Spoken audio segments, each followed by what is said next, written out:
fait des estimations qui feraient que, en fait, on couvrirait a priori à peu près les frais supplémentaires si on augmentait la surprime pour catastrophe naturelle des contrats habitation de 5 à 7 euros par an. De 5 à 7 euros sur toute l'année, pardon. Voilà. Ce qui pourrait par exemple être fait sur 5 ans, 1 euro par an sur 5 ans. Sur 1 euro par an pour les assurés, c'est quand même quasi indolore, mais ça permettrait vraiment de protéger les personnes qui subissent les événements climatiques. Mais ça, c'est pas dans la loi parce que c'est par décret en fait, c'est au gouvernement de décider de cela. Mais ce que je veux dire par là, c'est qu'en fait, il n'y a pas de question financière insurmontable.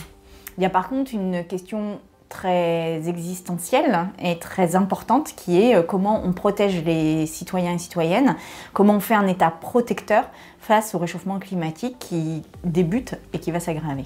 On a reçu des assureurs, on a fait des auditions, ils réagissent évidemment en fonction de leurs intérêts propres. Moi, ce que j'ai envie de dire, c'est que là, il y a aussi quelque chose de l'ordre d'une espèce de confiance réciproque, c'est-à-dire qu'on a gardé le régime catastrophe naturelle précisément pour responsabiliser l'État aussi dans la protection des citoyens et citoyennes. Mais évidemment, les assureurs doivent aussi faire un effort.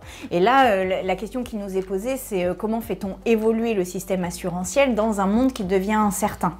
Et c'est pour cela que là, c'est la première pierre en quelque sorte sur le RGA, mais il nous faut nous mettre autour de la table pour voir comment on anticipe et on évalue les risques et comment fait-on pour protéger les citoyens. Et peut-être que l'assurance privée ou mutualiste, comme on la connaît aujourd'hui, atteint une forme de limite. Et donc, il faut voir comment on prend en charge la question financière de la protection. Et quelles sont vos pistes ? Ça, il faut qu'on se mette autour de la table et qu'on voit, mais je pense que l'État, la responsabilité de l'État, par exemple, doit être engagée aussi dans certains cas.